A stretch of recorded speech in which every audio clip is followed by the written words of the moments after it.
Hello everyone, today let's look at retopology.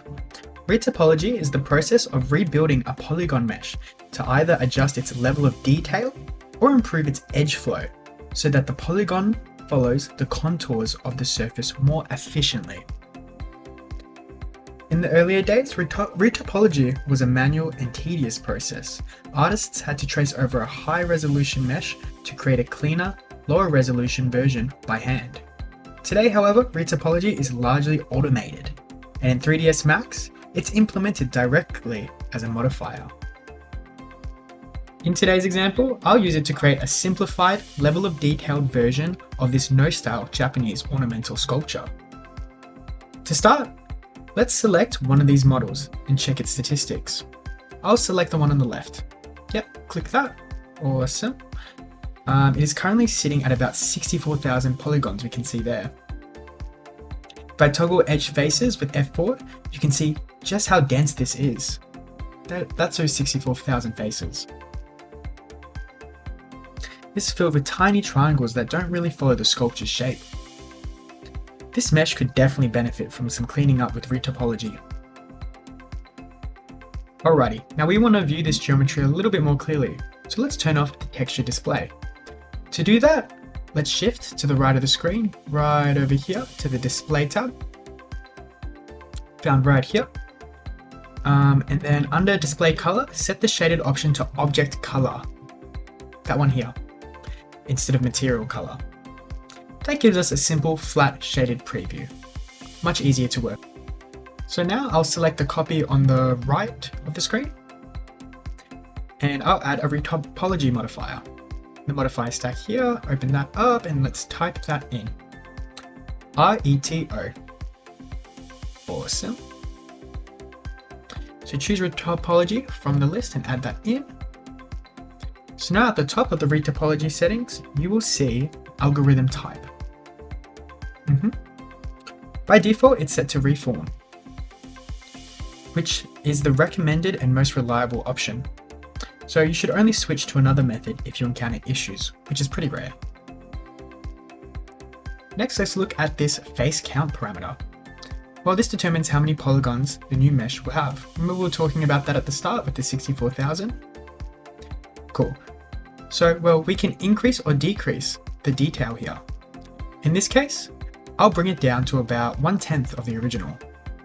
So from 64,000 to roughly 6,400 polygons. Cool. Below that here, we can see this process mesh checkbox. This option analyzes and evens out the mesh before retopology.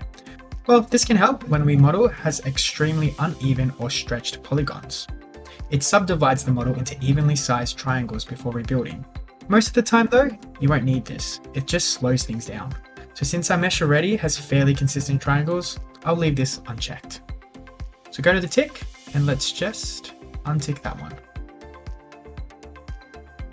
The next group of parameters down here, this lets you fine tune the algorithm. But in most situations, the default settings work perfectly well. So you'd only really adjust this if you encounter strange results. Let's keep this at the default. Further down, you'll find a series of checkboxes that determine how certain edges are generated. For example, by selected edges or surface angles. Again, we don't need to modify these here. However, one crucial option to enable is UV channel. This preserves your texture coordinates. So if you leave this off, the retopology mesh will lose its UV mapping and the textures won't display correctly. Those are the colors we saw at the start. Once you're happy and everything's set, we can now click the compute button here. So the process can take a while. It's CPU bound and single threaded, meaning it only uses one processor core. Processing time depends on your mesh complexity and your system speed, so you just have to be patient. Once that's done now, you'll see we've successfully reduced the polygon count from 64,000 to about 6,700. We know that because we can check the statistics right at the top of the screen. Cool. And the mesh looks far cleaner. The new edge flow follows the sculpture contours beautifully, which is really impressive. If we want to better analyze this, we can turn off edge faces with F4. Cool. We can see a smoother surface more clearly. So there's a bit of shading inconsistency, but that's easy to fix. Just apply a smooth modifier. So we can do that by searching smooth. Cool, select that. And then enable auto smooth. Yep, tick that. And let's restore the texture view. So go back to display panel and set the shaded color mode back to material color. Cool. So with textures on, the retopologized model is nearly indistinguishable from the original, but it's running at 1/10 of the polygon count, which makes the file drastically smaller. So we've achieved two things here. We've reduced the overall poly count and improved the topology dramatically. If we toggle F4 again, just like that, we can see the wireframe. You'll notice how clean and consistent the new edge flow is. A huge improvement over the messy triangulated mesh we started with. So with this cleaner topology, the model could now be animated or deformed easily. Something that would have been nearly impossible with the original geometry. Cool. So that's been Retopology in 3ds Max.